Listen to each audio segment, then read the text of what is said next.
السلام عليكم، عاملين ايه؟ يا رب تكونوا بخير وبصحة وسعادة. فيديو جديد وحلقة جديدة هنتعلم فيها تريكات مهمة جدا في فيجوال جديد. بس لو انت كنت اول مرة تشوفني ما تنساش تدعمني اشتراك القناة، فعل زر الجرس، تعمل لايك للفيديو، ويلا بينا. كان مطلوب مني فيجوال عن الزراعة او الفارمنج، فالمهم انا لقيت البروجكت ده، واكيد لو انت بتكسبلور كتير على بنترست اكيد قابلك البروجكت ده، فعجبني جدا وقلت خلاص انا هبدأ اشتغل على نفس الكونسبت ده. ولو جينا حللنا كده الفيجوال سريعا هتلاقي ان في مبالغه في حجم الشخص. طب هل ده غلط ان انا اخلي الشخص اكبر من البيت؟ ده غلط؟ لا مش غلط، تبقى في حاجات كتير مش واقعيه، ولكن الفيصل النهائي اللي هل انا لما ابص للفيجوال عيني بتبقى مرتاحه ولا لا. وطبعا الكامبين دي كامبين ممتازه جدا، ولو جينا شفنا هنلاقي ان هم كانوا مصورين المودلز وبدا ان هم يشتغلوا ريتاتشنج، بعد كده عملوا الكومبوستنج بتاعهم. لو جينا حللنا التصميم ده هنلاقيه بيتكون من البيت عندي بتاع الكافيه اللي هو بيبيع البن ده، وعندي الفيلد اللي هم واقفين فيه، المساحه الفاضيه من الزراعه دي، وعندي سما، وعندي شويه شجر كده قدام معمول لهم بلور عشان يدولي دبث في الخلفيه، وعندي الارض مقسومه لطريق والجزء الخاص بالعشب. فبدات احمل استوكاتي وهنبدا نشتغل على طول. هفتح مساحه التصميم عندي تمام، وهسحب عندي الزرع اللي عندي العشب اللي هتبقى موجوده دي، وبعدين من سيلكت هختار سكاي، وهبدا ان انا بالماسك كده اضغط الت واضغط على الماسك عشان يشيل لي السم. بعد كده هاخد الجزء التاني ده، هبدا ان انا اسلكت الجزء اللي تحت ده واحطه هنا، وهعكس الفيجوال لان مصدر الشمس عندي من ناحيه الشمال بالشكل ده. هنزله كده تحت شويه واطلع دي مع نفس خط الافق. بعد كده هعمل ماسك وهختار البرش الناعمه واخلي اللون ده اسود، وهبدا ان انا امسح كده الحواف دي.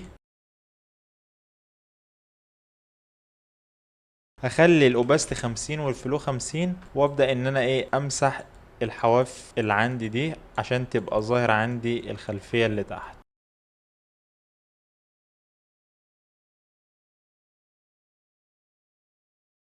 وبعدين هاخد السما عندي من الصورة دي، هبدأ اسلكت على الجزء الخاص بالسما واحطه هنا واخليها تحت خالص، وهبدأ ان انا اكبرها كده، وزي ما قلنا هخلي مصدر الاضاءة عندي من على الشمال. هسحب عندي الاستوكاية بتاعة البيت ده، هخليه ورا هنا واخليه كده في نص التصميم، وهنزلها تحت شوية. هنزل كل العناصر دي تحت شوية، وهكبر السما عشان انا هحط الراجل عندي هنا كبير، فهيبدأ ان هو ياخد مساحة من فوق. وبعدين هبدأ ان انا احط الراجل عندي في المكان المناسب ده، وهحوله لسمارت اوبجكت زي ما احنا شايفين برضو اتجاه الاضاءة عنده من ناحية الشمال. هاخد برضو الموديل ده احطه قدام عندي هنا كده، وهصغره بالشكل ده. انا بعمل ايه دلوقتي؟ انا برص الاستوكات بتاعتي، لسه ما عملتش اي حاجة. هاخد برضو شوية العشب دول هحطهم قدام البيت عندي. انا بعمل التكوين بتاعي، بعد كده بتبدأ تظبط اللايت والشادو، بعد كده بتظبط الكالر بالانس، بعد كده تحط الكالر جليدنج على التصميم كله وشكرا. فاخد عندي شوية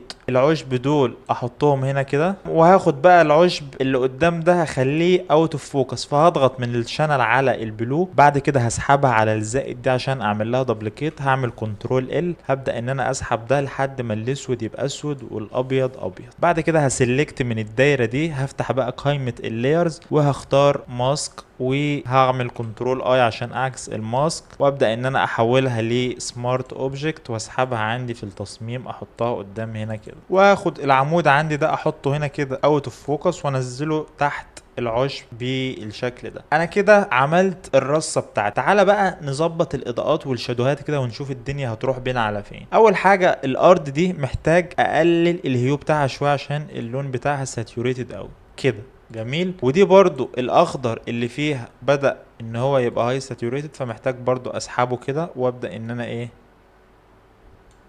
اجيب الاصفر كده، ممكن اديها برايتنس شوية كده. تعالى بقى لللاير بتاع البيت. اللاير بتاع البيت محتاج ان انا اظبط الاضاءات بتاعته، فمن الليفلز هبدأ برضو اغمقه كده، واعكس الماسك، وابدأ ان انا اغمق من الجزء ده، وهعمل ليفلز تانية اعكس، افتح واعمل من الناحية دي كده. تمام. بعد كده هعمل لاير فاضية، وهبدأ ان انا اسلكت الجزء اللي تحت ده كده كده كده كده بالجنريتيف فيل عشان يبدأ ان هو يدمجهم ويسهل عليا، بدل ما انا اقعد اجيب هنا فرش تراب صغيرة واقعد اجيب هنا فرش زرع واعملها، فانا كده بوفر على نفسي. وتبدأ تختار احسن نتيجة انت شايفها. دي مثلا معمول لها بلند حلوة، دي لذيذة قوي. بص هو طلع لك الزرع عليها ازاي، بقت مدموجة بشكل كويس جدا. هاجي على الموديل هبدأ ان انا اعمل له كولر بالانس، اسحبه ناحية الاحمر شوية واسحبه ناحية الاصفر شوية، وابدأ ان انا برضو اقلل الهيو بتاع الحاجات اللي هو ماسكها دي شوية، وهعمل له ليفلز طلعها فوق خالص. ابدأ ان انا اسحب الابيض ده كده واغمق ده من هنا كده واعكس، واختار البرش البيضة وابدأ ان انا ايه ااكد على الشادو اللي عندي هنا ده بالشكل ده. فكده يبقى قبل كده بقى الجزء اللي عندي ورا ده هيبقى مضلم لان الراجل واقف والبيت واقف، فالجزء بتاع الزرع اللي عندي ده هيبقى المفروض عندي كده في هنا شادو. خليني امسح من اللاير اللي انا عملت لها بالجنريت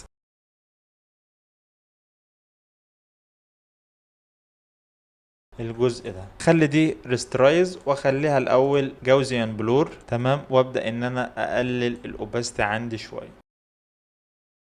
فانا كده قلت له ان في حاجه هنا مش واصل لها اضاءه، ازودها شويه، ومن بلند اف ابدا ان انا ايه اسحب دي كده عشان يديني التفصيلات بتاع الزرع اللي موجوده دي. ممكن برضو اغمق كده من عندي قدام شويه الجزء ده، خلي دي مثلا 50 50، اغمق عندي ايه الجزء اللي هنا ده شويه، لان اللي هيظهر لك التصميم ده الشادوهات عندك. وبعدين هجيب اللينس فلير بتاع السما دي احطها عندي هنا كده. باقي لي تظبيط الاضاءه بتاعت الراجل، فهعمل له برضو كولر بالانس كده اصفر والاحمر، وبعدين هعمل له ليفلز ابدا ان انا اغمقه من الجزء اللي مش هيبقى فيه اضاءه بالشكل ده كده قبل كده بقى. واعمل براش بيضة ابدا ان انا كده سريعا ازود الاوباست والفلو، ابدا ان انا ايه ارسم اضاءة كده على الجزء بتاع الخشب اللي هو هيبقى مواجه للشمس ده، ريم لايت كده خفيفة.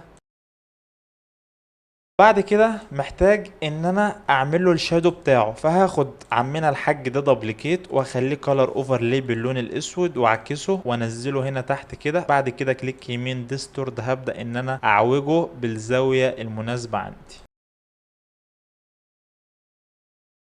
هتلاقي عندك شوية مشاكل هتحتاج ان انت ترسمها، زي ايه؟ زي مثلا دي ما كملتش لحد هنا فتكملها انت بالشكل ده كده، ودي رفيعة اوي فتيجي تتخنها كده، ودي محتاجة تتظبط كده. ممكن نتخن العصاية اللي هو ماسكها دي شوية، فطبيعي هيقابلك شوية حاجات هتعيد انت عليها. بعد كده هدمج كل دول وبلور جوزيان بلور. بعد كده هخليها حاجة بسيطة خالص، ومن بلند اف من اللي تحت دي هبدأ ان انا اسحبها كده واقلل الاوباستي عندي خالص بالشكل ده. بعد كده هختار بلور جاليري وهختار التلت شيفت وهنزل دي هنا كده. البلور عندك بيبقى الجزء الخط المنقط والخط العادي ده، فتبدأ ان انت تزود القيمة، يبدأ ان هو ايه يسحبه لك كده على ما فيش من تحت ينعمه لك، واضغط اوكي. بعد كده هعمل لاير ببراش سودا وابدأ ان انا ايه ارسم بقى الكونتاكت شادو بتاعي.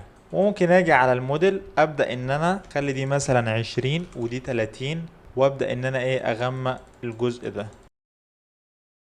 برضو النتيجة كده كويسة اوي. لسه لي عمود النور والعشب اللي هنا ده، العشب ده هنعمل له ليفلز، هنبدأ ان احنا نسحب الاضاءة بتاعته خالص لانه في منطقة مش واصل لها اي شمس، وانا مش شايف ان هو مزود لي حاجة، فممكن اشيله خالص، بس مش عاجبني بصراحة. تعالى بقى نظبط العمود والعشب اللي قدام ده. العمود محتاج ان هو ياخد كولر بالانس احمر شوية. تمام، ومحتاج ايه بقى؟ هو هتحسه فلات قوي، فمحتاج ان انا اجسمه. هجسمه ازاي؟ هجسمه بالفرشه بان انا اغمق وافتح، اغمق من هنا. بدأ يتجسم معايا شويه. لما غمقت ده بص كده قبل وكده بعد، بدأ ان هو ايه يتجسم معايا شويه وافتح. تمام، هو كده جه بس على الجزء بتاع الاناره ده، فانا همسحه. بعد كده ممكن اعمل كاميرا رو على العمود ده وازود بس ايه التكتشر شويه والكلاريتي شويه بالشكل ده، فيتجسم برضو معاك اكتر. ممكن اسحب ناحيه الاصفر شويه بالشكل ده. طيب هديله بس اخر حاجه فرشه بيضه صغيره خالص الريم لايت ده. اخر حاجة عندي العشب اللي قدام. فاول حاجة هديله كولر بالانس اصفر واحمر، وهديله هيو هسحبه شوية، وبعدين من الليفلز هبدأ ان انا اغمق من هنا كده شوية واعكس الماسك، وابدأ اختار البرش البيضة اغمق كده من هنا عشان يديني عمق.